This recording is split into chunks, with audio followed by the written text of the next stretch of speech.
Hello, my paranormal peeps. Welcome back to another paranormal podcast. This is Matt Harvey. I am the founder and lead investigator with Deep Woods Paranormal. We also have a YouTube channel, and we do this podcast sometimes 3 times a week, sometimes 2 times a week, depending on what's going on. Recently, we've been just slammed with life and unfortunately not able to take the time to sit down and do a podcast. So I apologize for that. We are still going. Our plan is to continue to do podcasts and actually maybe add another day or two of the week with more podcasts. So you'll get 5 days a week of podcasts. Anyways, so a lot of people have asked me, Matt, do ghosts only come out at night? Maybe some places, but not everywhere. I've had multiple encounters over the last 46 years with spirits during or ghosts during the day. Yeah, they're active whenever they're active. I don't think they wait till we go to sleep to become active. Some may, but not all. I do believe that, in the last house we lived in, we had stuff going on all the time. We documented footsteps. We documented a shadow. We documented all this stuff, all happening during the day while we were gone at work. And the cameras were just documenting all this stuff, and the poor dogs were reacting to it. But nothing ever tried to hurt them or scare them. They just, sometimes our lab, who unfortunately now has crossed that rainbow bridge, would react. And she would bark, bark, bark, bark, bark. And it's like, what is she barking at? And then she'd bark her way into a corner, and I have to physically go pick her up. An 80-pound dog. I have to go pick this 80-pound dog up and bring her back out into the other room so she wasn't afraid anymore. So, yeah, the fact that people say, oh, well, ghosts only come out at night. I think a lot of the times what happens is, if you're on a normal schedule and you work in the morning through the evening, early evening, you get home, you make yourself dinner or something to eat, and then you probably watch TV or hang out and watch internet or whatever you want to do, and then you go on to going to bed. You wind down, you go to bed, you go to sleep, and our brains, even though they shut down quite a bit, some people's brains or ears are still on a higher alert level than others. I know Amanda has really good hearing. My hearing is diminished, unfortunately, over the years due to trucking and being around a lot of loud sounds. So that said, like I said, I've had encounters at all times of the day and night. I think what happens is people are, when they go to bed, they're a little bit more aware or awake than they think. Sometimes spirits will use that to try and communicate with them, be it a loved one, be it something that's in the house. Maybe it needs attention, maybe it needs help, maybe it wants to tell you something like that. But a lot of people are, when we go to bed, usually the TV's off, the internet's off, everything's been turned off. Everything that makes noise is usually turned off, so it's a lot quieter. Now during the day, there could be a bunch of noises going on, and there could be things happening that you just don't hear or don't see or whatever, because you're busy doing whatever you're doing. So at night, when things slow down, things are a little bit more quiet, those noises you weren't hearing during the day sometimes continue on to the evening. And all of a sudden you've got some kind of activity going on, and you're like, hey, wait. Your ears perk up and your eyes get a little wider, and you're like, what is that? And sometimes that activity is a little scarier, like doors opening and closing, or cabinet doors opening and closing, footsteps, hearing a voice, maybe seeing an apparition, stuff like that. So anyways, I believe that ghosts come out at all times of the day and night. I don't think there's any set time for them to be out. The spirits that are in this room may agree with that. I'm going to leave a pause here and let them interject if they want to. All right, Ghost, go ahead. I'll sit back. I'll let you have the mic.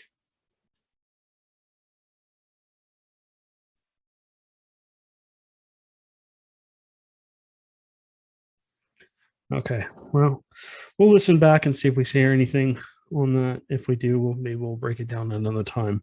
All right. So another theory that somebody asked me about: are only old buildings haunted, or are new buildings haunted as well? We've had cases in the past where we've gone out to locations, and this lady, brand new house in California, and she saw an apparition walk from one side of the house through a wall and disappear. And then she had other activity too. She was hearing voices, footsteps, and like all kinds of other stuff, all times of the day and night.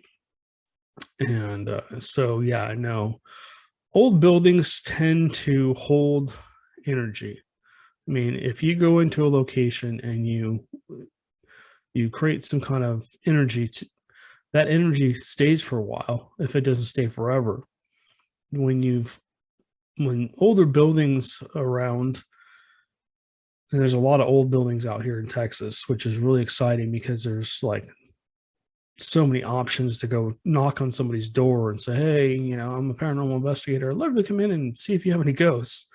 But these older buildings, they've been around since, Texas was founded. Well, I'm just talking about this area, not in general buildings. But in this area, these buildings have been around since the 1840s or before. Some of them had structures there before that were torn down to be rebuilt. So they're built on top of land where there was already a structure. Some of these buildings are built on places where there was some kind of, burial ground or something like that. I mean, if you think about it, people have died all over this world. There's been billions of people that have lived on this earth. There's not very many places where somebody hasn't really died. So old buildings seem to hold that energy. And when you go in there and you start talking to them, or even renovating a location, cleaning up, putting in new stuff, it seems to draw that energy out. And I think that's why older buildings kind of get more attention sometimes than newer buildings. But when you go and you start cleaning things up, you start repainting, you clean up the floors, you start to remodel, you may be tapping into that old energy. And if there's something intelligent there, they may not be happy with what you're doing. And it's like, no. This is just my place. And we're still, we want it this way still. A lot of the people that restore old buildings tend to restore them to what they look like or similar to what they look like before, which is great. So people can relive that history, which is awesome. But sometimes people remodel it to more modern or completely change it all together. And that really sparks activity because the entity that's there, or entities that are there, don't like what you changed it to. Now, that can happen in a new building too. I mean, we've investigated so many new buildings. San Juan Capistrano, there was buildings that were built. There were office buildings. They were built on top of Indian burial ground. Now, they did religiously remove the bodies, but there was still that energy there. They were still seeing apparitions of entities, of Indians. And so the more we researched at that location, the more evidence we picked up. I mean, I think we picked up a full body apparition in one thing. I walked through what felt like, they call it ecto, but it was almost like a spider web. I'm right in the middle of the room, and the person in front of me had just walked ahead of me, almost directly ahead of me, and they didn't experience anything. But when I walked through, it was like, oh crap, what the heck? I'm looking around for a spider somewhere, a large spider. And then I realized, oh, sorry, I think I just walked through you. And I apologized to the spirit immediately. But yeah, I mean, that was crazy. And then when we walked out of that room upstairs, started walking down the stairs, and we had a motion detector on the stairs that did you as you walked by. made that chiming noise. And as she walked by it, the first investigator that was with me walked by it, it went off, and it resets in like 2 or 3 seconds. So I gave about 4 or 5 seconds. I then walked past it, and I stopped just past where it was picking up us. And then as we got to the bottom, we walked slowly. It went off a third time, and there was nobody there. So that was strange.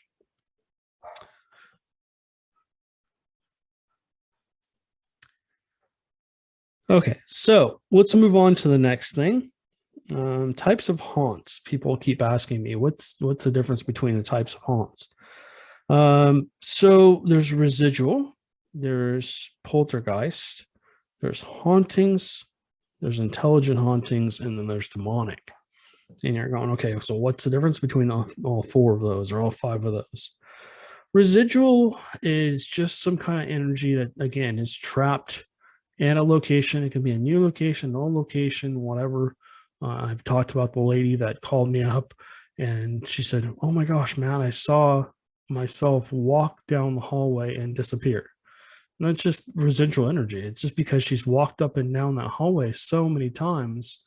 Maybe she was emotional one of those times, and that created that energy to stay. Emotions can play a lot in residual energy. Somebody was shot. Sometimes people hear gunfire where somebody committed suicide. Sometimes people hear footsteps, but there's no other activity, just footsteps. A lot of the time, residual activity will replay itself around the same time on whatever day it happened, or on an anniversary of that date, the activity may pick up in that location, or it may just happen on a daily basis. No matter what, you might just hear like a train come through and you're like, wait, there's no train tracks around here, but it sounds like a train just ran through, my living room. There's other types of residual haunts where basically people might see somebody and they might be doing something and they don't pay any attention to what you're doing. They just do their thing and all of a sudden they disappear. So residual is just energy replaying itself. It's not intelligent. It's not, basically, it doesn't know you're there. It's just doing its own thing to essentially, just because it's just like a rerun in history. Okay, let's go on to the next one. Poltergeist. Poltergeist is a German word. It stands for noisy ghosts. Back in Europe, when they used to report sightings or activity in a location, they called it poltergeist activity. Today, that activity, people use that word loosely, but most poltergeist activity, usually there's some kind of water involved. Like the apartment that we lived in Tustin, California, we kept finding pools of water all over the place. It was very strange. The cabinet doors in the little kitchen area were always open. The piano, the old Yamaha piano we had, that would play by itself. So Amanda would sit there, and when I'd be gone, she'd hear it play a couple tunes, couple notes.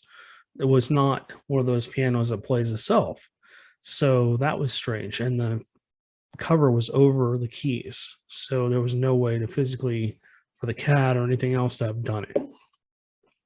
So poltergeist normally just is something trying to get your attention. It's just being noisy. It's just you've done something to upset it, maybe. And usually it's an intelligent entity.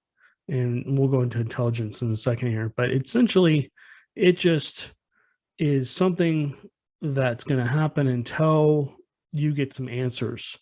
A lot of the time with poltergeist activity, when we go in, we start asking questions. We ask what's wrong, what's going on, why are you upset, what did they do, what's going on to make you want to do this. Sometimes is they just have a message for somebody. Sometimes they're angry about something. Sometimes they just want attention. They just want the homeowner to acknowledge, or the business owner to acknowledge that they're there.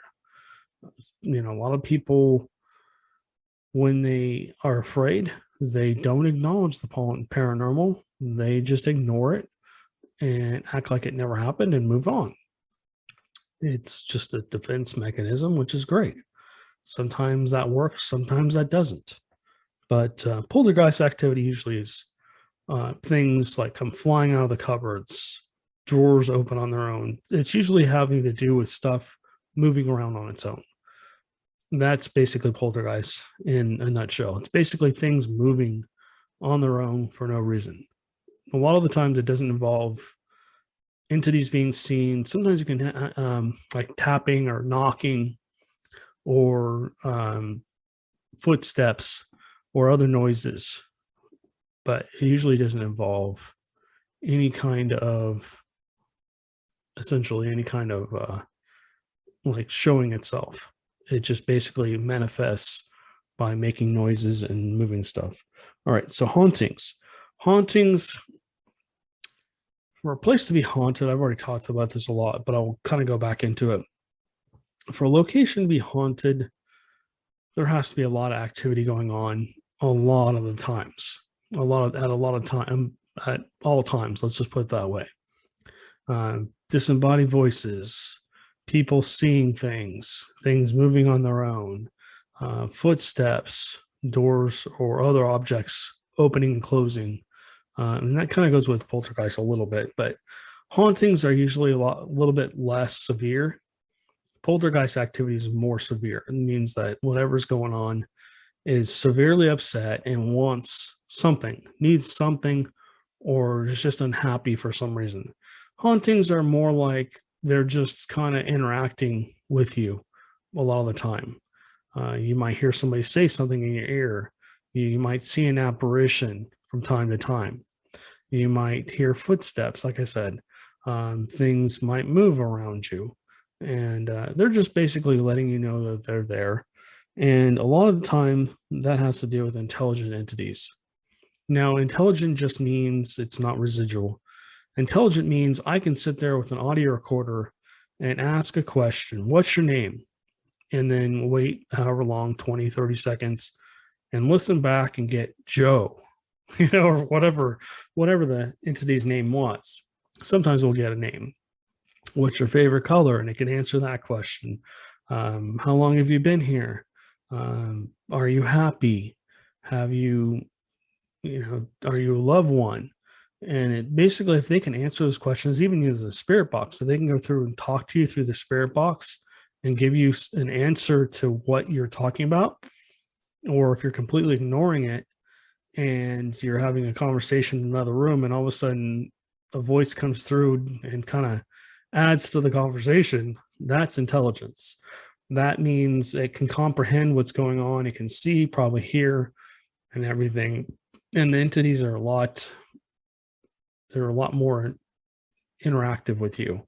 They know what's going on. They're happy to interact. Sometimes they're not happy to interact.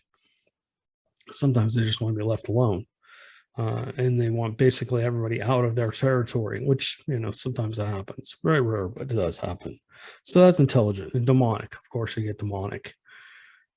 Demonic is on the other side of the paranormal. It's more of a I'm going to hurt you type haunt. Something's trying to scare, deprive people of sleep, grind them down to the point where it can take control of you. A lot of the time, it's more of a scary haunt. Physical harm may happen, scratches, bite marks, burns, stuff like that. I've experienced all that. And the more you delve into it, the more you figure out what it is, the more you find out that this thing's very negative in nature. And it's not just an entity that just wants you out. It's an entity that wants to do harm to the people it's haunting. It wants to maybe possibly possess them. In certain very rare occasions, there's sexual things that happen with these things, physical contact sexually. And it's a bad situation. I mean, on the worst types of demonic haunts, you get people that get possessed and stuff like that. And then you got to call on a priest, find a priest that actually will do clearing in the house, not only clearing in the house, but also do an exorcism. And that's very difficult.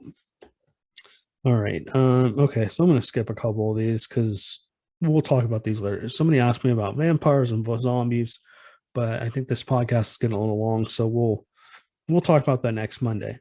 All right. So skeptics and believers don't get along.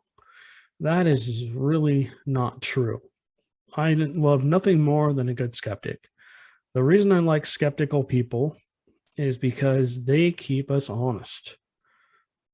You know, we were trained as a top family member team, and the first thing they told us is you need to learn to debunk everything. Prove what it isn't first. And then if you're left with something that you can't explain, then yeah, maybe it's paranormal or ghosts or whatever you want to call it. So even though I have that outlook on the paranormal, I've never seen a dog man. I don't know if they're real or not. I think that maybe it could be a Bigfoot being mistaken. I've seen Bigfoot, so I know they're real, but there's other entities out there that I don't know if they're real or not. Of course, ghosts and demons and all that stuff I've experienced myself, so I know those are real as well. But as I always say, you have to have an encounter where you can say that wasn't anything else but, and you can put whatever you want in there: ghosts, UFO, dogman, Bigfoot, a lake monster, whatever. You have to have your own experience. So, like I said, I love taking skeptics into places that I know are actively haunted. And by actively haunted, I mean there's a lot of stuff that happens, and I know they're probably going to have an experience. Doesn't happen every time. I mean, we have about a 50-50 ratio where sometimes we go into locations and there's just absolutely nothing happening. And this is said to be one of the most haunted places in Texas. Other times you go into these places and it's like, holy crap. Oh my God, did you hear that? Excuse my language. Oh my gosh, did you hear that? What was that? And you're constantly just like looking around the room, trying to figure out what's going on. And you're just experiencing all this stuff. And I always love it when a skeptic becomes a believer. Matt, I think I believe now. I've seen enough, so something's going on, and there's something freezing cold standing behind me. Maybe one of the entities in the room. Hello. Do you have something to add?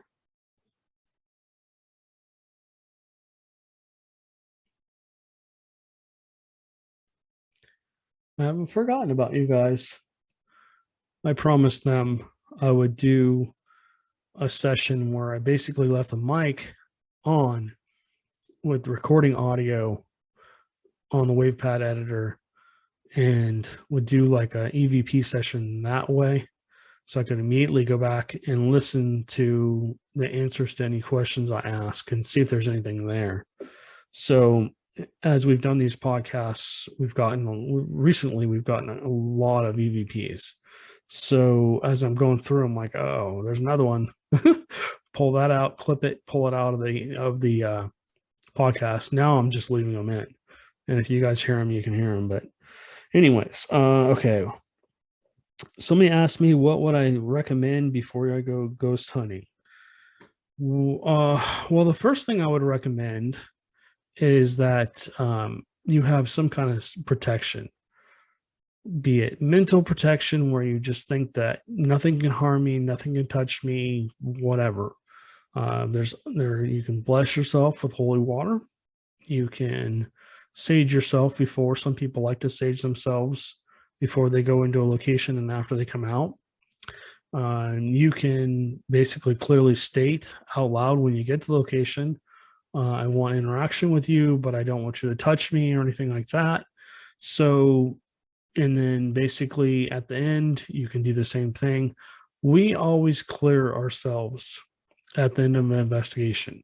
When we leave, when we're doing a ghost hunting investigation, man and I get in the car, get the car started, get halfway down the road. If there's anything with us, you can't come home with us. Halfway home, same thing. When we get here, if there's anybody with us, unless I invited you to come home with me, which I don't ever really do, every once in a while. Um,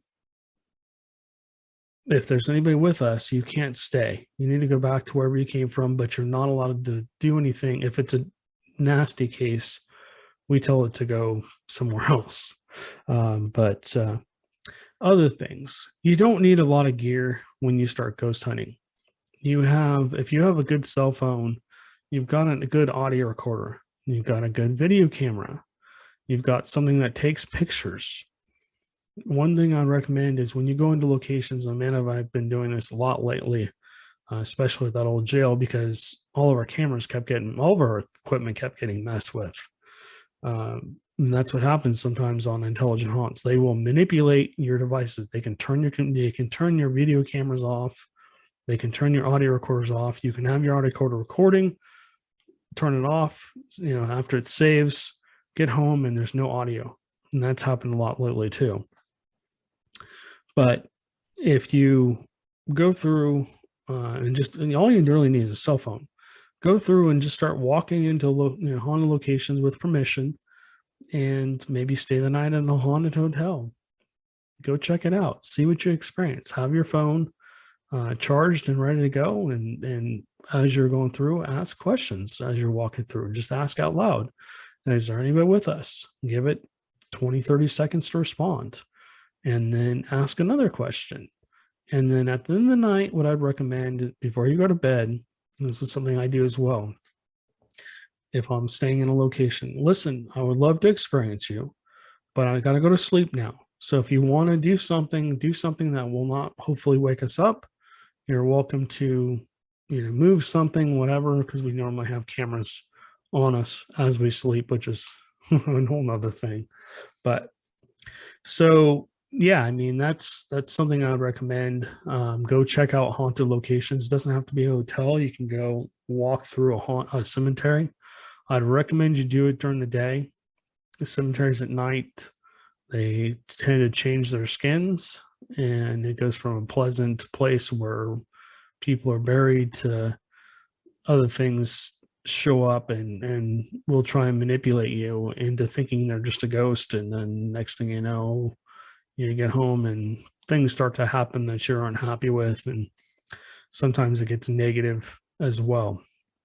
So just be careful if you go into a location you just don't feel comfortable there, then clear yourself, get in your car, get it started, get down the road, clear yourself, and go home. Go somewhere else. There's different levels of hauntings, and there's different levels of paranormal activity. Some places have more activity than others. You might just walk into a location, maybe you're staying the night somewhere in some hotel, and you're asleep, and all of a sudden you wake up to some kind of noise, and then you see a shadow go by down in the other room or whatever, down by where the bathroom is. This has happened to me multiple times. I see a lot of shadow activity at hotels when I'm trying to sleep. So, and it may not be a location I'm at to do ghost hunting. So I grab my phone and I kind of try and document it. And then maybe I do an EVP session, ask them what they want. Are they okay? How can I help them?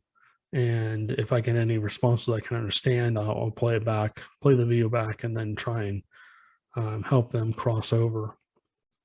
People don't realize a lot of traumas happen in hotels. People commit suicide. They accidentally hurt themselves to the point where they perish. Sometimes people get robbed in hotels. I don't want to say the R word, but people do bad things to each other. Let's just put it that way, in hotels. And that energy gets left there. Sometimes the person that is violently attacked doesn't always leave, physically leave. And so now they've got unfinished business, and they want justice. So, I mean, you can go onto boats, ships, like old haunted warships. A lot of them have energy to them. Sometimes you'll hear like things still moving, like engine parts still clicking and moving.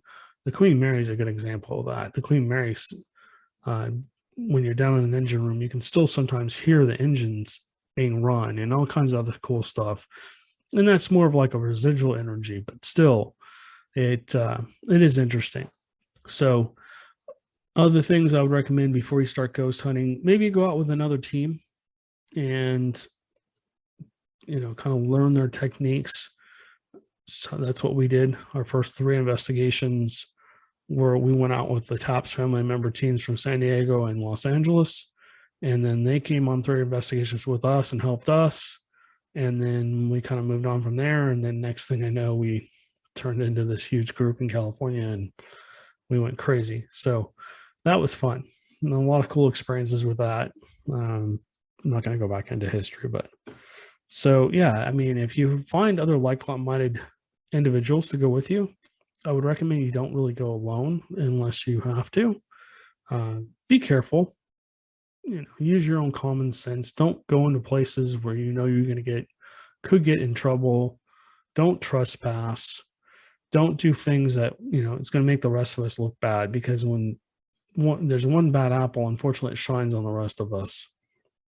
So always be respectful to anybody that owns the place. Be respectful to the spirits themselves, because you don't know who you're talking to. You just don't. Demons a lot of the time will act like they're humans. They'll interact with you like humans, and then all of a sudden things will change and you're like, oh, wait a minute. So yeah, I mean, just take your time, have fun doing it. And like I said, for God's sake, clear yourself after investigations. Tell whatever is with you, even if you don't think there's anything. I don't care if you're a skeptic, clear yourself, because I've had more skeptics become believers after they've left investigations. Oh, we didn't experience anything, blah, blah, blah, blah. And they get home and all of a sudden the door opens in front of them, or the closet, the pantry door flies open, or something flies off a shelf, or they see an apparition, or they start getting messed with while they try and sleep. And that's just bad news. You don't want that. So my main thing would just be careful, do your research before you go, know the history of a location and stuff like that. So that's where I'm going to end. You guys have a great day. Thank you guys for listening. Please, if you're on our YouTube channel, like and subscribe. We appreciate your support, and we'll catch you on the next one.